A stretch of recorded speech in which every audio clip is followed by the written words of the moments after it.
பிறருக்கு தம்மால் முடிந்தவரை உதவி செய்ய வேண்டும் என்ற எண்ணம் படைத்த வ.உ. சிதம்பரனாருக்கு ஒரு ரூபாய் இல்லாத போது தனது காதுகளில் உள்ள கடுக்கனை கலற்றி அவர் விற்று அதன் மூலம் உதவி செய்தார் என்றால் அவர் வ.உ. சிதம்பரனார் செய்த அந்த உதவியில் அந்த காதணி என்னும் அந்த கடுக்கனுக்கும் பங்குண்டல்லவா? பொருள் மீது ஆசைப்படும் ஒருவனுக்கு வள்ளலாரின் பெருமையையும் நேர்மையையும் கற்றுக் கொடுத்தது வள்ளலாரின் காதுகளில் இருந்த கடுக்கன் என்னும் காதணிதான். பைபிளில் காதணிகளை தெய்வங்களின் சின்னமாக கூறுகிறார் ஆரோன். இது மட்டுமல்லாமல் ஆற்றங்கரை மணலில் மரத்தடியில் கிடக்கும் காதணி கூட 1000 கதை சொல்லும்.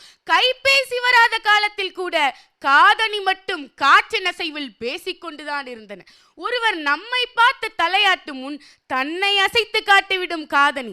ஒரு நல்ல செய்தியை நம் செவியின் வழியே நாம் கேட்கும் போது அது தன் ஆனந்தத்தை வெளிக்காட்டி விடுகிறது. ஒரு பனையோலையில் தொடங்கி இன்று அத்துணை உலோகங்களிலும் ரத்தினங்களிலும் நம்மால் இன்று காதணியை பார்க்க முடிகிறது. ஒருவர் செவித்திறன் உள்ளவரா இல்லாதவரா என எதையும் காட்டிக்கொள்ளாத ஒரே உறுப்பு காது மட்டும்தான். அந்த காதுகளை அலங்கரிக்கும் ஒரு அற்புதமான ஆபரணம் இந்த காதணி மட்டும்தான். ஓ என்னும் வடிவில் உள்ள காதணியில் இம் என்னும் புள்ளி குத்தி அதை காதணி கொண்டு அலங்கரிப்பதால் இயக்கம் புனிதத்தன்மை கிடக்கிறது என்பது ஆன்மீக ரீதியான கருத்து. காதணி என்பது அழகை ரசிப்பதற்கு மட்டுமல்ல, அறிவியல் ரீதியாக காதணிகளை அணிவதால் தங்கம் போன்ற உலோகங்களின் மீதும் நம் மீது தண்ணீர் படும்போது அது நம் உடலுக்கு நன்மை தரும் என்கின்றனர்.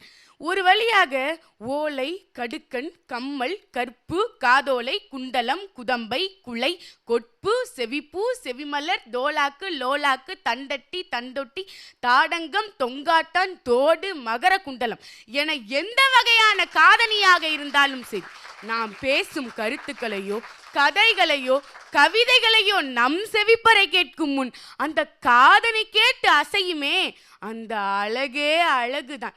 காதணிகளை கொண்டு உங்கள் காது மடல்களை மட்டும் அலங்கரிப்பதோடு நிறுத்திவிடாமல் நிறைய மெடல்களால் உங்கள் வீட்டையும் அலங்கரியுங்கள் என்று கூறி விடைபெறுகிறேன். நன்றி, வணக்கம்.